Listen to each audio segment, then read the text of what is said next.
Friends, imagine this. You have just had a beautiful new wardrobe installed in your bedroom.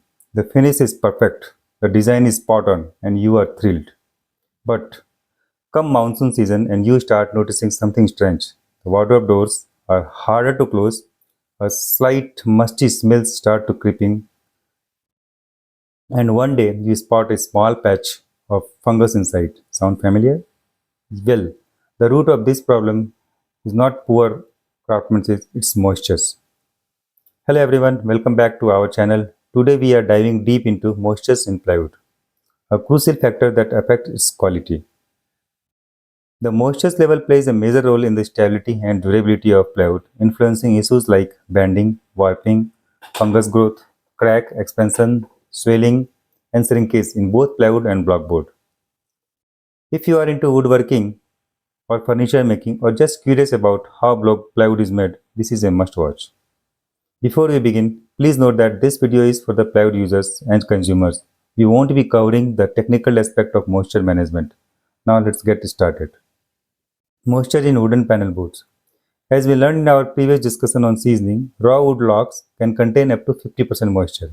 However, for good quality plywood or blockboard, the ideal moisture level should be maintained between 8 to 15%. Too much moisture can lead to undulations, bending, and warping. Too little moisture can cause cracks and brittleness. Now, let's understand how moisture level impact the quality of furniture in real life scenario. Why do door expands in rainy season?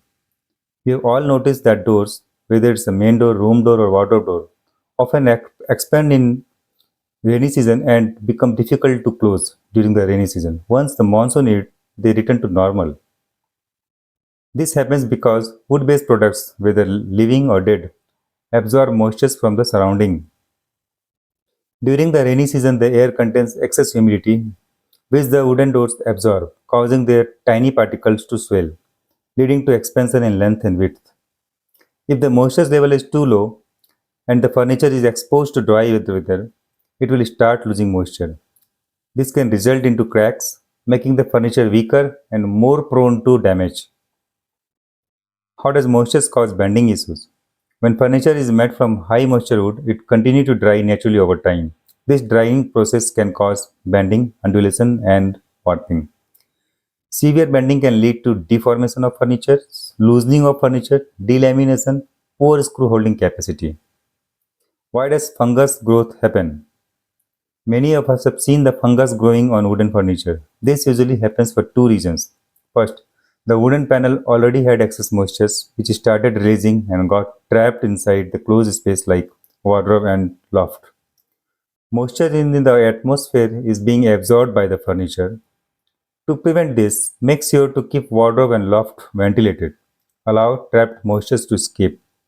How does moisture lead to borer and termite problem? Borer infestation is often caused by excessive moisture, which creates an ideal breeding ground. We'll cover this in detail in another video. Termination thrive in high moisture environment. We will also discuss about terminate prevention separately. How place and time of production affect moisture content. One important factor to consider with moisture content in plywood is where and when it is produced versus where and when it is used. Place of production versus place of use. If plywood is manufactured in a high moisture region like Kerala and then used in a dry region like Rajasthan, it will start drying rapidly, leading to moisture related issues such as cracking and bending. Time and production versus time of use. If plywood is produced during the rainy season and is stored for months before being used by a carpenter in winter or dry weather, it will lose moisture quickly, leading to shrinkage, warping, or bending issue. How to prevent it? To minimize these problems, sealing or covering plywood surface to reduce direct exposure to air is essential. This can be done by using edge-binding tapes, laminates, and by using sealant like epoxy, melamine, polyurethane varnish, or paint. So now we hope that this video helped you to understand the importance of moisture control in plywood and blockboard manufacturing and how it impacts furniture quality.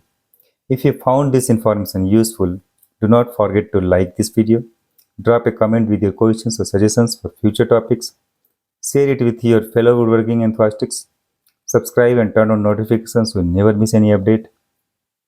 And finally, thanks for watching and we will see you in our next video. Thank you.